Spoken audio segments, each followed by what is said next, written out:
세상에 훌륭하게 된 모든 사람들의 대부분 그 뒤에는 훌륭한 부모님이 계십니다. 그 가운데에도 어머니가 계신다는 것을 우리가 통상적으로 들어서 배워서 잘 알고 있습니다. 그러니까 한 자녀가 성공하기까지 그를 육체적으로 키우고 지식적으로 가르치고 영적으로 본을 보였던 많은 부모님들이 계셨다는 것을 우리가 알 수가 있습니다.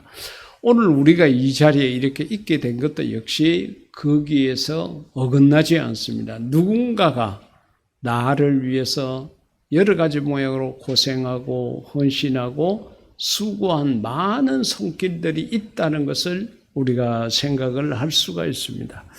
오늘 본문 말씀 속에서도 우리가 기억을 할 수가 있는 그러한 사람이 있는데, 사무엘이 어떤 사람이었느냐 하는 것은 우리가 간간히 들어서도 알고 있고, 사무엘은 기도하는 사람, 그렇게 해서 예전에는 기도하는 어린이 그 모습을 차에다가 특히 버스 같은 거 타서 이렇게 보면은 기사의 그 머리 위에 어린 사무엘이 기도하고 있는 모습을 너르고 오늘 또 무사히 이렇게 글을 써놓은 것을 볼 수가 있습니다. 그만치 사무엘은 하나님으로부터 어릴 적부터 사랑을 받았고 정말로 어머니의 기도 속에서 태어난 아이였습니다. 그리고 후에도 이스라엘 왕을 세우고 하는 그런 일에도 쓰임받았던 영적으로도 훌륭한 지도자였습니다. 자, 그런 사무엘이 어떻게 그렇게 될 수 있었는가 하는 것을 오늘 우리가 본문에서 볼 수가 있었습니다. 제일 먼저 보면은 사무엘은 부모의 믿음이 대단했습니다. 엄마의 믿음이 특별하고 아버지의 믿음이 유별났다는 것보다도 부모가 똑같이 믿음으로 하나가 되었다는 것을 알 수가 있습니다. 오늘 본문 1장 22절, 23절 가운데 보면은 그의 남편에게 이르되, 그러니까 아내가 사무엘의 어머니가 사무엘의 아버지에게 이야기했다는 거예요. 아이를 젖대거든 내가 그를 데리고 가서 여호와 앞에 뵙게 하고 거기에 영원히 있게 하리다.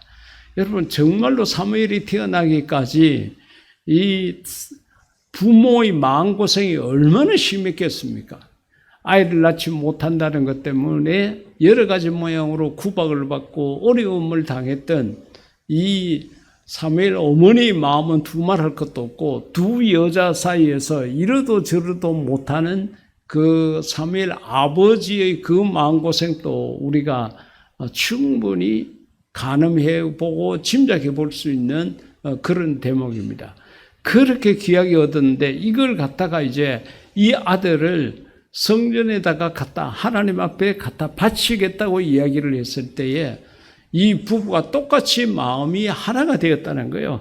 자, 그렇게 여호와 앞에 뵙게 하고 거기에 영원히 있게 하리이다. 그냥 잠시 성전에 데리고 갔다가 내가 오겠다가 아니에요. 거기에 1, 2년 있다가 어릴 때에 신앙을 위해 가지고 그곳에서 교육받게 하다가 그 다음에 데리고 오겠다, 그게 아니라 영원히 바치겠다고 이야기한 거예요. 그렇게 어렵게 얻은 이 아이를 하나님 앞에 영원히 바치겠다고 아내가 그렇게 이야기했을 때 남편이 하는 이야기를 들어보십시오. 그의 남편 엘가나가 그에게 이르되, 아내한테 그대의 의견에 좋은 대로 하여, 그러니까 아내 당신의 뜻대로 하십시오, 그렇게 했다는 거죠. 어떻게 얻은 아들인데 이렇게 말하지 않았어요. 그 제사장의 엘가나가 당신이 기도하러 갔을 때 기도하는지 술 취했는지도 알지 못하고 술 취해가지고 그렇게 왔다고 야단을 쳤던 영적으로 정말로 무기력한 그러한 제사장인데 거기에 이 아이를 맡겨가지고 커봤자 아이가 어느 정도 되겠느냐, 그게 맡기면 안 된다, 이렇게 말할 수도 충분히 있었을 거예요. 그런데 남편이 아내의 그 제안에 그대로 동의를 합니다. 그대의 생각에 소견에 좋은 대로 하십시오, 그렇게 이야기를 한 거예요. 그를 젖대기까지 기다리라. 그러나 지금 그쪽에 성전에 데리고 가서 있게 하기에는 너무 어리다. 젖댈 때까지는 그래도 우리가 데리고 있고 그 다음에 성전에 갖다 바치자. 그같이 이야기를 한 거예요. 부부가 한 마음이 된다는 것은 결코 쉬운 일이 아닙니다. 그리고 한 마음이 돼도 그것을 하나님을 향해서 한 마음이 된다는 것은 더 어려운 일입니다.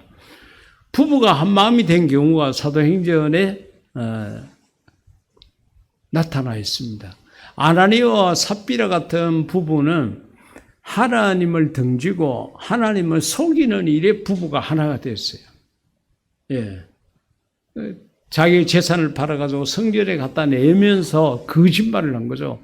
하나님을 속인 거죠. 그래서 부부가 한날에 죽었습니다. 그런가 하면은 아굴라라는 부부가 있었습니다.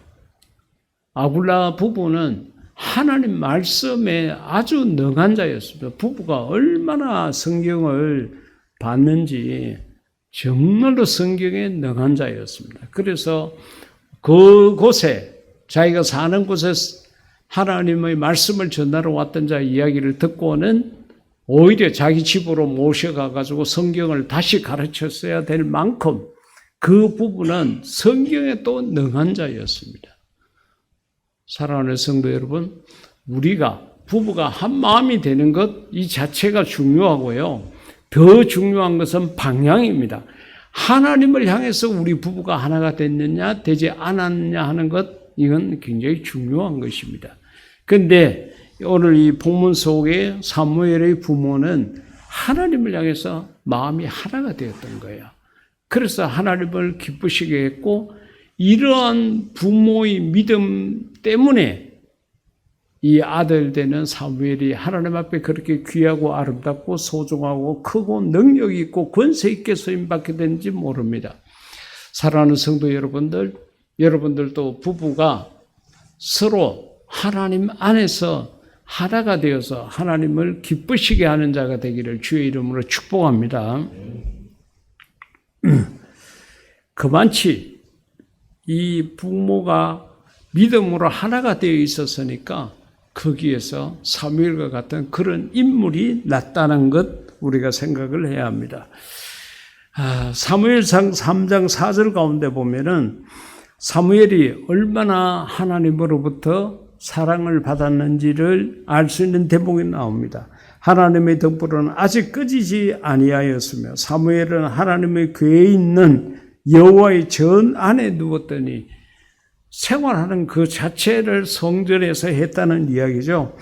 여호와께서 사무엘을 부르시는지라 그가 대답하되 내가 여기 있나이다 하고 처음에는 몰라가지고 제사장이 자기를 부르는 줄 알고 가서 저를 불렀습니까? 이렇게 이야기를 하게 되죠. 그게 이제 반복되게 되니까 제사장이 하나님께서 너를 부르시는 거다라고 이야기를 하게 됐고 그 다음에 부르심이 있게 되자 지금 본문처럼 내가 여기 있나이다라고 대답하게 되는 겁니다. 여러분, 우리의 자녀에게 하나님께서 부르셨다는 것, 만약에 그런 일이 있게 된다 그러면 우리 자녀에게 얼마나 큰 영광입니까? 자녀는 고사하고 우리가 하나님, 내가 밤에 자고 있는데 하나님께서 내 이름을 기억하고 나를 부르셨다 하더라도 우리에게 굉장한 큰 영광이잖아요. 하나님께서 나를 기억하시고 선택하시고 내 이름을 아시고 나를 부르셨다. 이거는 굉장한 복입니다. 그런데 우리가 대체적으로 이 세상을 살아가면서 하나님의 음성을 한 번도 듣지 못하고 거의 다 우리가 세상을 떠나게 되는 게 일반적인데 하나님께서 만약에 우리 이름을 기억하시고 부르셨다 하면은 이게 얼마나 큰 복이겠습니까?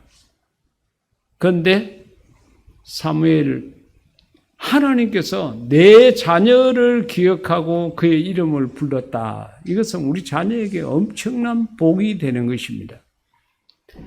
우리가 이 세상을 살아가다가 하나님께서 내 자녀를 하나님의 일꾼으로 부르셨다. 그렇게 되었을 때 그것을 우리가 감사하게 여기고 복으로 여겨야 되는데, 아이고, 그 목사 뭐 하려고 그러냐, 선교사는 뭐 하려고 그러냐, 걱정, 근심이 물밀듯이 우리 마음속에 밀려오고 이렇게 된다 그러면은 우리가 하나님의 은혜를 모르는 것이 되고, 하나님의 은혜를 알고 그런 말을 했다 그러면은 하나님을 무시하게 되는 게 됩니다.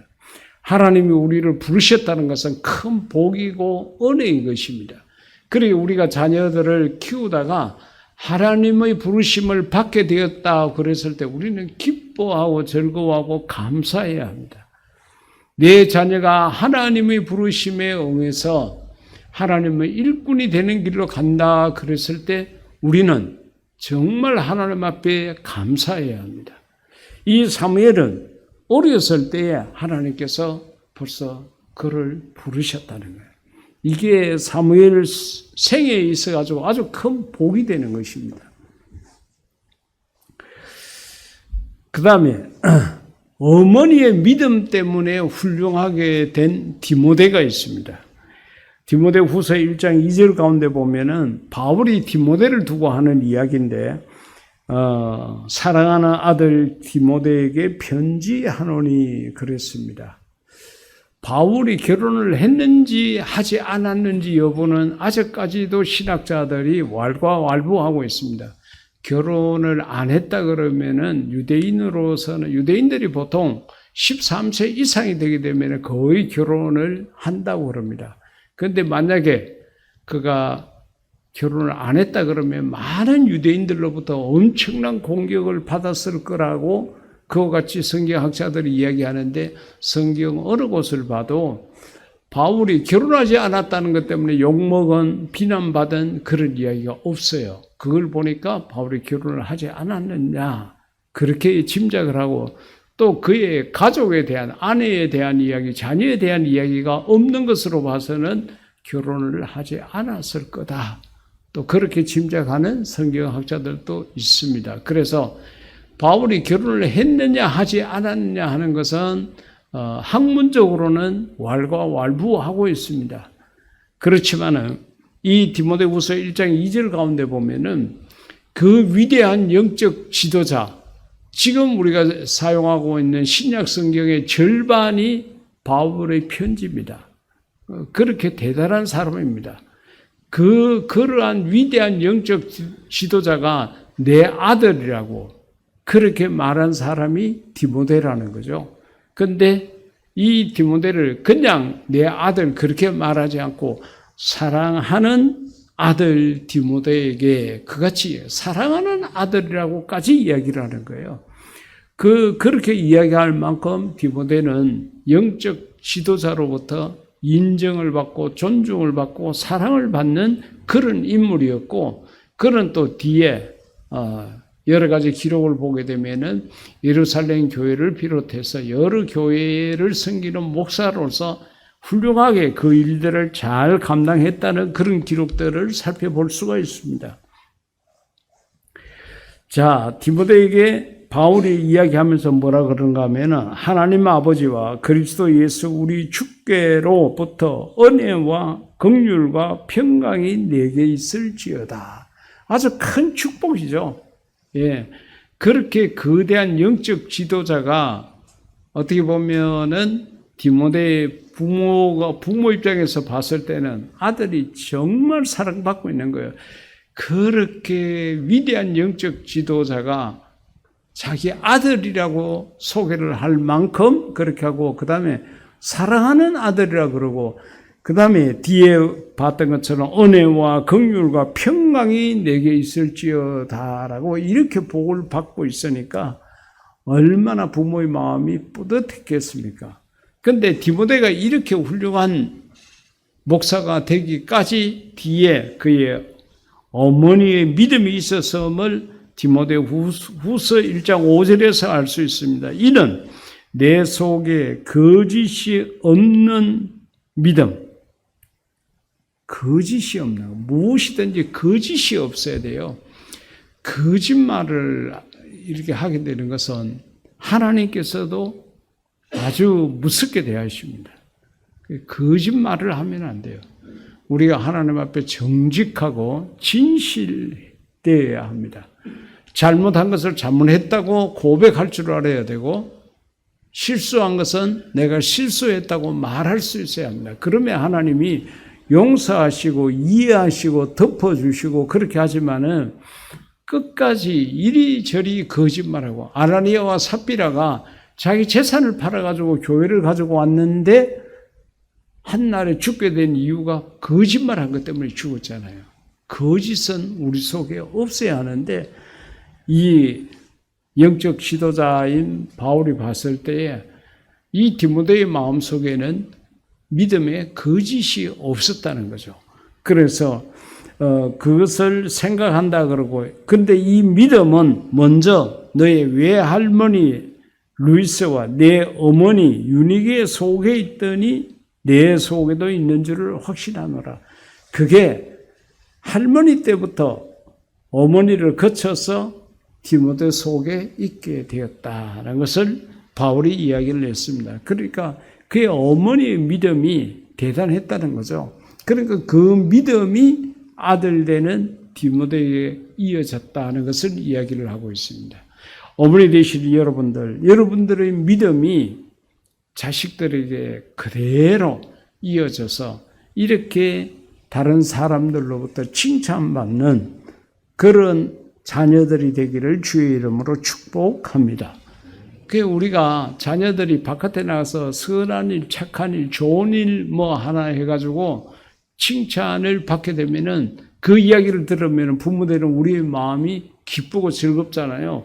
그것처럼 이 디모데의 마음속에는 거짓 없는 믿음이 있었는데 그것을 영적 지도자인 사도 바울이 알아봤고, 그것을 아는 것으로 끝난 게 아니라 말을 하면서 이 믿음은 너의 어머니, 너의 외할머니 대대로 이어가지고 너희에게 왔는 거다라고 이렇게 이야기할 만큼 그의 어머니의 믿음도 증명이 됐다는 겁니다. 그 우리가 자녀의 외형적인 모습이 부모를 닮는 것처럼 믿음도 역시 그럴 수 있다는 거죠. 그렇기 때문에 부모 되는 우리가 올바른 믿음을 가지게 되면은 이것이 자녀들에게 영적 유산이 된다고 우리가 생각을 하고, 자녀를 위해서라도 내가 하나님 앞에 올바른 믿음을 갖는 건 중요하다는 거예요. 욥기 42장 15절 가운데 보게 되면은 아버지의 행실로 말미암아, 믿음의 행실로 말미암아 그 자녀들이 복받은 모습을 우리가 42장 15절에서 알 수가 있습니다. 모든 땅에서 욥의 딸들처럼 아리따운 여자가 없었더라. 여자의 가장 중요한 부분이 어떻게 보면 외모가 아닙니까? 외모가 잘생긴 것 때문에 주변 사람들로부터 칭찬을 받고 여러 가지 덕을 보는 경우가 참 많이 있습니다. 오죽 했으면 외모 지상주의라고 그렇게 이야기하겠습니까? 그래서 성형 수술이라는 것이 우리나라에 많이 발달이 되게 되었고, 외국에서까지 우리나라에 성형을 하기 위해서 많이 찾아오고 있고, 이것이 하나의 상품이 되어 있는 것이 지금 우리나라의 현실입니다. 그래서 이 욥의 딸들이, 욥의 10남매가 있었는데 처음에 다 죽었죠. 한날에 다 죽었습니다. 그런데 그런 와중에서도 아버지 되는 욥이 하나님에 대한 믿음을 잃어버리지 않고 끝까지 하나님 앞에 믿음을 지키고 그렇게 한 결과 하나님께서 나중에 물질적으로 갑절의 복을 주시고, 그 다음에 또 이 자녀들을 주셨는데 그 자녀들이 이렇게 그 가운데 딸들이 이렇게 아름다웠다는 거죠. 온 땅에서, 지구상에서 가장 아름다운 여자가 됐다는 거죠. 그 딸들이. 이렇게 된 그 배경에는 아버지의 올바른 행실이 있었다는 거예요. 아버지 욥이 어떻게 했느냐. 욥기 1장 5절에 보면은 그들이 차례대로 잔치를 끝내면 욥이 그들을 불러다가 성결하게 하되 아침에 일어나서 그들의 명수대로 자녀가 10명이었으니까 10번 번제를 드렸으니 그렇게 한 이유가 어디 있느냐? 이는 아버지 되는 욥이 말하기를 혹시 내 아들들이 죄를 범하여 마음으로 하나님을 욕되게 했을까? 그러니까 여러분 행동으로 나타난 게 보통 죄가 되는데 아버지 되는 욥은 이 10남매 이 자식들 가운데 혹시 마음으로 하나님을 욕되게 한 자가 있지 않을까 싶어가지고 그 자녀의 명수대로 제사를 드렸다는 거죠. 이게 보통 정성이 아닌 겁니다. 우리가 자녀를 위해서 이렇게 지금은 제사를 드리지 않지만은 우리는 기도를 할 수가 있습니다. 자녀를 위해서.